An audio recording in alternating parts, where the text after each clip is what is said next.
Okay, my name is Michael Jenkins. I'm interviewing with the Mullins head football coach. And your name is, sir? Mark Lowery.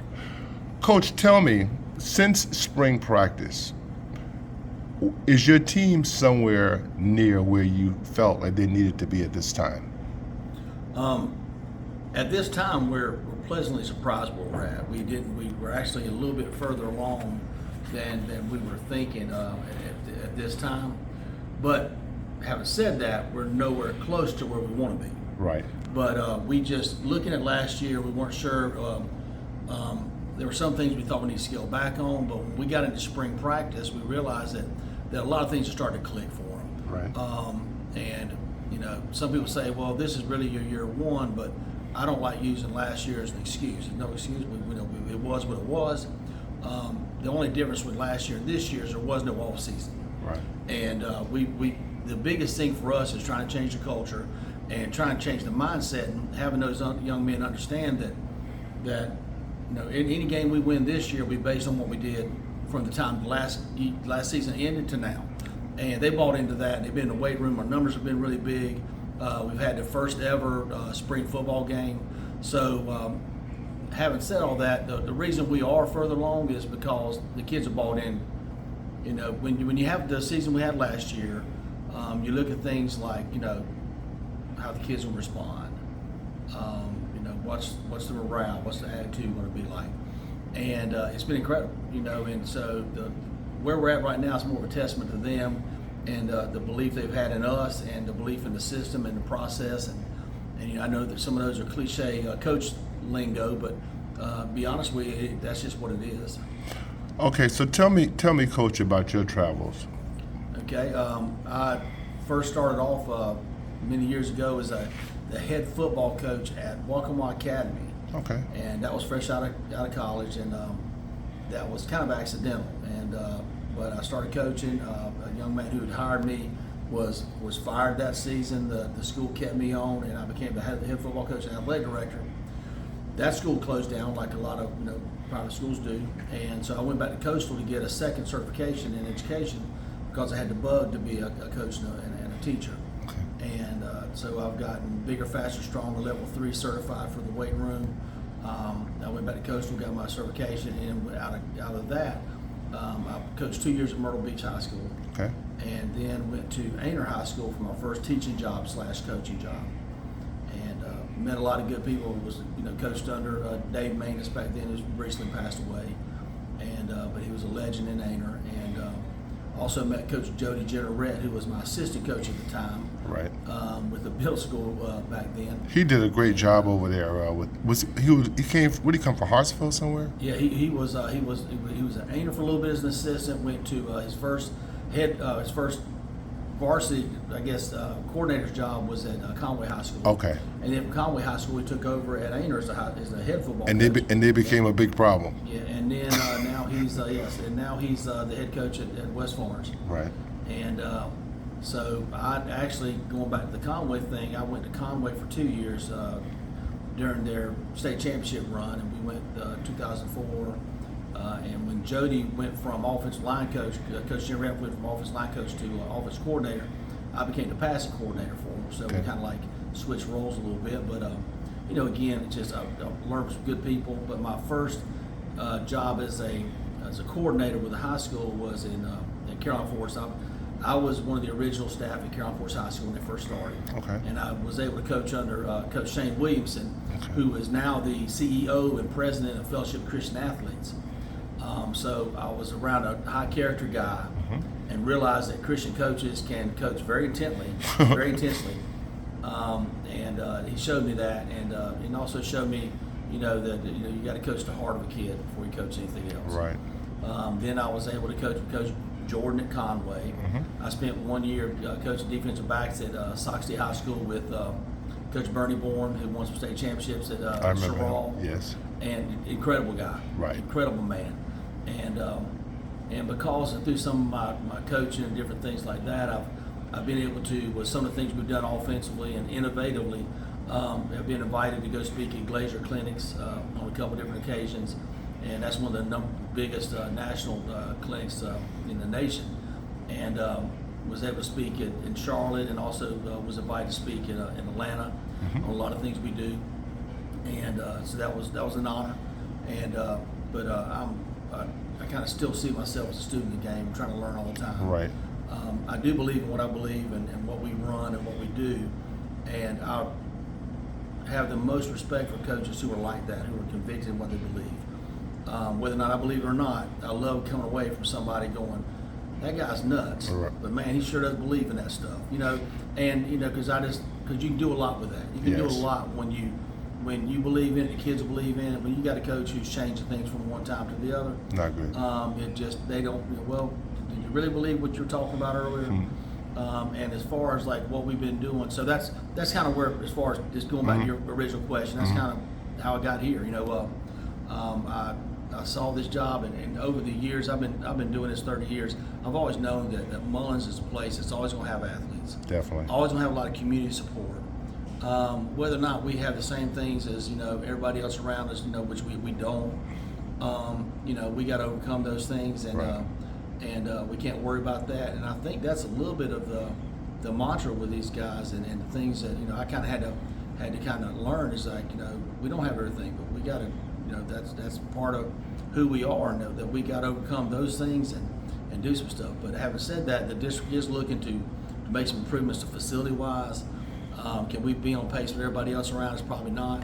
But at the same time, there are a lot of things that they're going to do and need to be done, because we want our kids at the end of the day and want our community to feel good about what the product we're putting out there. But also that comes from the facilities, and also comes from these guys. We want them to come in the weight room every day. We need to have a facility that is conducive to them wanting to do that. So they feel like, we may not have as big as everybody else, but it's as nice as everybody. Right. And so if anybody's out there, we're going to come around and start looking for some corporate sponsors to get some things done, because we really feel like these kids deserve it and need it. And as a staff, that's something that we're pushing for. And like I said, the district's behind us, but we're going to do our part. Right. We don't want to come and just say, hey, can you do this? Can you do that? We want to, we're going to put our legwork behind our mouths and go out there on the streets and find some people who because there's so many people around here that have a heart for Mullins There's football, no doubt. Marion football, Marion County football, whatever it may be. There's a lot of them, and I want to be annoyingly, asking people to do things, right. To the point where, they may say no, but they're like, man, we're trying. I want them to see us as trying to get things done. Right. Let me ask you about the kind of offense that you employ. Okay. The biggest problem we had last year was, I think there's 3 phases to learning football. You got to think it, believe it, prove it. And when we think it, we got to teach them what we're doing, what the scheme is, how to line up, how to perform a particular play. And then once they believe it, they start looking at, okay, I got an outside technique, somebody's giving me inside outside leverage, I got an odd front, even front, how do I do this based on what this guy's doing? And that's when you start believing it, and then you go out there and prove it by taking all those things we've done in the weight room, whatever, and performing that. Well, last year, because we did get here so late, I didn't get here till shortly into the summer, we didn't really have an off season. I didn't know the kids, they didn't know me. We had 4 seniors returning. One of the best players that we had left. So there was such a curve, learning curve, not because our system's hard, but because of the time frame where we had to work with. It's a terrible time frame. Coaches didn't know me. Right. I didn't know them. None of the coaches I had were people I brought in. But I like my coaches. Right. I think that take football out of it, take X's and O's out of it. The coaches I have a love for this community, have a love for this program, more importantly, have a love for these kids, and that's the most important thing. They're here, and so I appreciate that. But as far as our scheme, we're 100% RPO. Okay. Run pass option stuff, or we want to do that based on, for the most part, just so that things already in place that people load the box. We know that we got our receivers are always engaged. Right. Our receivers run routes every play, and they know that ball doesn't come to me within the first 3 seconds, I'm blocking. And what helps us out with that is quarterback's going to check to the sideline. We're going to let him know what we want to do, and we're either going to give him a thumbs up, run the play, or he's going to hit one of those routes that are already put into the play. Right. One of the big things coming into that was that we run what we call a quad option, which is the first thing we kind of always put in with our offense, and that was the toughest thing for our quarterback to pick up on last year. When he came into the spring, it was like he just clicked, and so that's where he's going to have a Who's that quarterback? That's Kanazanan Bethay. Okay. We call him Nana, but it's Kanazanan Bethay. K-A, big N, A-Z-Z. You can spell it? Yeah. Wow. It took a while now. But he's a great kid. And most of our skill kids last year were all sophomores. And very few of our, matter of fact, every skill kid on the offensive side of the ball was a sophomore. Really? So very few of them had any experience from the year before. So everything was new to them, just being a varsity football player alone, let alone learning the offense I was bringing. But now they are seeing things. We always preached about, listen, if you get this, it's like stealing if we can get it right, because we can't be wrong. You may make a bad read, but we're not going to be wrong, because there's only so many things they can do, so many things we can do. And we will get in some power sets, but we're 100% gun. Whether we're 1 yard going in or 1 yard coming out, we're going to be a gun. And like we always say, we may lose yards on a snap, but we're not going to lose the football. But the other thing is, all of our mesh reads, all of the things that we ask our quarterback to do, he's got more time, he's got more vision, he sees things a little bit clearer than a lot of people who may run the traditional under center option and things like that. We don't try to be, we don't focus on it, because when you focus on it, you kind of lose sight of what you're doing. But our plan is always to be 50-50 as far as run pass. Right.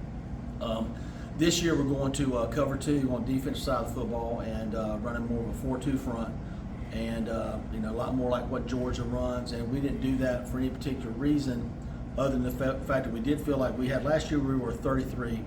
We felt like the one more D lineman would help us out, especially with what we have in our region and the way people run things, and bring in 1 tight end sets or 2 tight end sets, things like that, more than we were seeing where I came from, where it was more traditional spread offenses.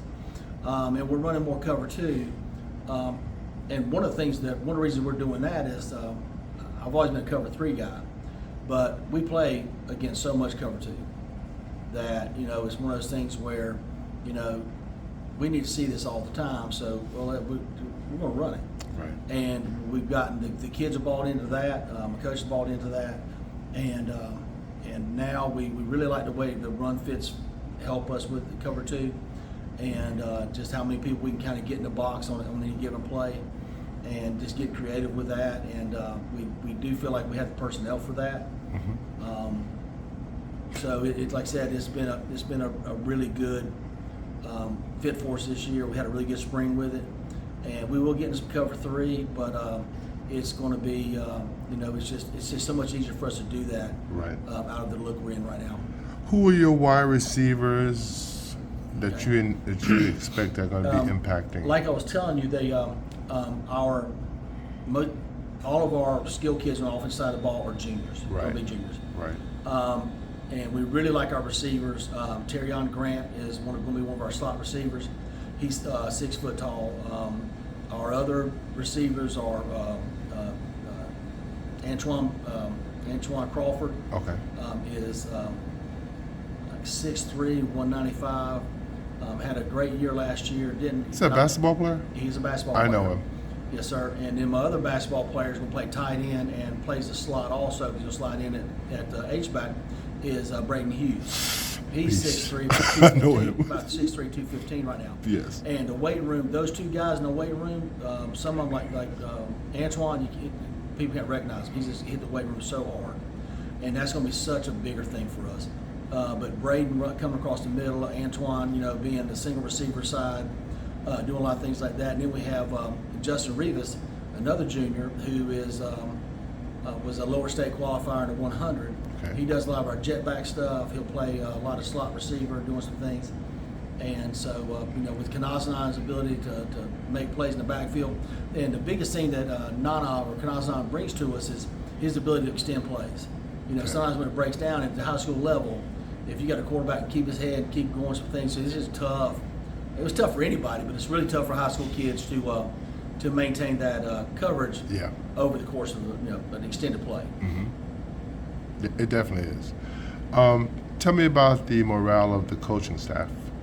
You touched on that a little bit, but do you have any new ones too? No, I do have a new one, but the morale has been really good, simply because it was like we had not so much growing pains, just trying to feel each other out, trying to figure out because my biggest thing is trying to find out what their strengths and their weaknesses were, and then start playing to those. And because you always want to put, whether it's a coach, whether it's a player, whether it's whatever, you want to put people in the best possible position to be successful. True. And so with that, we got a better idea of those things going into this, and even though our record didn't show it, I had to rely a lot on what my coaches told me, and my coaches just kept giving me positive feedback. Coach, this is really working. Right. And we don't see those results, but they started to believe in what I was doing, believe in what we were doing, and this has probably been none of my guys work at the school. We just got a Kel Cross in the school this year as an ISS teacher, and so those guys have to go to work. They rush right out here, sometimes leave work early to be on practice. They've been at every workout we had all summer long. 7-on-7s, we had to play in the mornings. Whatever I don't know what they're doing at work. I told them, I said, man, I'm not asking you to miss work, whatever.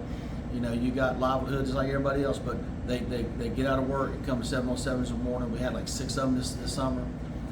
So I don't know if they're taking vacation time or whatever, but those guys are bought in, and those guys believe in what we're doing. And so coaching wise, player wise, based off of last year, I could not be happier with where everything's going. I don't know what our record will be at the end of this year, but I do know we'll be one of the most improved teams in the state, if not in the definitely lower state. And again, that may just be from the eye test, but we're wanting to go out there and do what we need to do and to get the wins for these kids. So I believe once they start learning how to do that, learning what it feels like, start getting that taste for it, they can do some. This group right here can do some really good things. Right. They really could, and they could do that for the next couple of years. Yeah. So tell me, what does a successful season look like for Mullins this year? It's hard to say. For what's successful for me can be different from the success a kid has. That's correct. Because for me, as a football coach, I can see it whether we win or no, we don't. I know what improvements we're going to make. Right.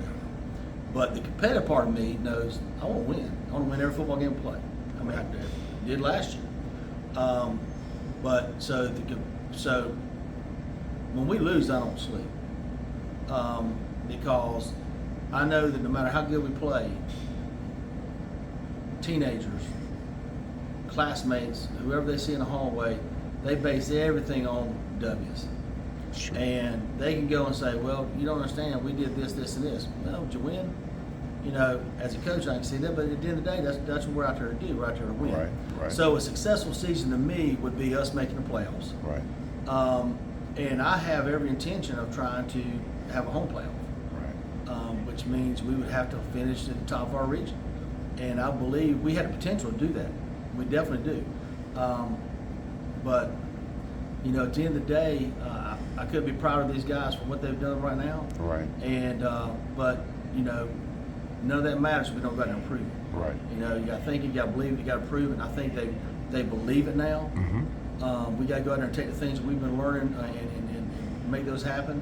And one of the things coming into it when you talk about the morale, whether it be the coaches or anybody else, is our numbers are up. You go from a season like that, next thing you know, we got an average of 35 kids that junior senior group. Right. In there lifting every day, throughout the summer, or all the days that we have available for that. And like I said, we had the spring game, and now we're, for the first time, and I'm not sure when, I don't know the history of things, but I know it's been a while, we're going to have a JV program this year. Right, it's been a while. And, getting more kids involved, and so, we got a full slate of games for those guys. They're going to play 10 games this year. We didn't even know we were going to have, for sure we're going to have one until, like, whatever day yesterday was, So it was kind of, we weren't sure. We thought, I kind of told people, if we're going to do it, we got to do it. Right. We can't be halfway. Whether or not I got to shuffle some things around, but I think our numbers are really going to be there. And we got into basically the Horry County region we got with them. Right. Because everybody else is kind of filled up, and because of my relationship with some coaches in Horry County, they kind of worked it out for us to get in there. And so we're excited about that, and the chances they have there. And as far as our, like I said, our varsity group, to try to get us prepared for the season, we're actually trying to play as tough a preseason setup as we can. We got Aner, Hannah Pamplico, and Scotch Branch coming here, first scrimmage on the 8th, and then we're going to Myrtle Beach and playing just Myrtle Beach in a game like scrimmage. Okay. On the 9th, because me and Mickey Wilson have a really good relationship, and we talked a long time about things, and he knows what we're trying to do here. And what about jamborees? And we're going to Wilson's Jamboree, which, because Daryl Page, who got there kind of late this year because of situations going on at Wilson, the Jamboree's kind of, it was this, now it's this, and we're not really sure who we're even playing. Right. We are playing the Jamboree, but it's right now it's Marlboro County, Wilson, us, and they're trying to get one other team that will play, or we'll have to do like a three-way, almost like it'll be more scrimmage-like than it would. I mean, not scrimmage-like in the way we would do it. Like we'd play 2 quarters versus each one of those, or 1 quarter versus each one of those for 2 quarters or half, and then the same thing with the other 2 teams. But we're hoping it can be like it'll be a 2-quarter situation. So I'm actually glad we're playing in that one, because most time you go somewhere you play 1 quarter. So we'll get the opportunity to play 2 quarters before we head into our final game, or the big kick for the season. And our first game will be against Hemingway here. Tell me if you had a word that you like to put out for the Mullins fans, what would you say? A word? A word, or what they could look forward to, or what you're planning? No, we're looking to do some good things. We're looking, this year we have 5 home games. Last year we only had 4. Not sure how that worked out. But we're wanting to be a team that you want to come out there and watch. A team that'll be exciting to watch. But most importantly, the team that's going to go out there and make the Mullen community proud. Go out there and play good football, fundamental football, the kind of football, like I said, that they can say that's our football team. Because we want to make sure that we bring the pride back to this group of kids. And I know that this has been a proud community, so I'm not trying to say, oh, we're going to change. They stubbed their toe a little bit the last several years or so. Yeah, they have, but this community still, a strong community still. That's one thing I've learned from being here. They're hungry. But we're looking to push some things like, because our big thing is win every day. Right. And that's not just that's about everything we do, whether that's in the hallway, whether it's in the weight room, whether it's practice field, and we keep telling our guys all the time we want to win. Every drill, every rep, every practice, and we kind of hold them accountable a lot, because we want to make sure that at the end of the day, when we ask them, hey, we got conditioning, but did we win today? And if they come, because we want to make sure our practice is up tempo to the point where we don't need to condition. We're conditioning all for 2 hours. Right. And they'll come out and they'll tell us, Coach, we didn't do it today. We didn't win today, and so we'll condition. Sometimes they'll go, Coach, we got it. We did it today. We won today. And and they'll be honest with you. Right. And we actually have a players' council who kind of, when we got a discipline issue, we got something else. We have a set of young men that come in and we talk about those things. Okay. Because it's their team. We want them to make sure that they have ownership of it, and they make some some commitments to that. And, we have, everybody's got their acronyms, but ours is ALKS, which will be accountability, unselfishness, and competitive, and strong. We're trying to do all those things. So that was nicely done. I mean, you turned that ALKS has been around forever, but I never heard anyone put it quite like that before. Those are the things we're real big on. That's pretty awesome. If these kids aren't accountable, right. We can't correct anything because they don't know anything they did wrong. Right. And so we want, so usually we pull them over. We go, before I say anything else, tell me what am I going to tell you? I want to see if they noticed it, if they saw it. And a lot of times they'll say, Coach, I should have done this, and this, and exactly. At least they know. I feel better knowing you know that. And then like I said, it'll be unselfish and not worry about, the individual things and stuff like that. And again, we got to get competitive, we got to get stronger. Coach Lowery, Mark Lowery. I almost called you Mark Mallory. I have a good friend named, and I almost said Mark Mallory, but Coach Lowery, it's my pleasure. It's my pleasure meeting you, and I'll be checking out your games this year. Good luck. Sounds good. Thank you very much. You're welcome, sir.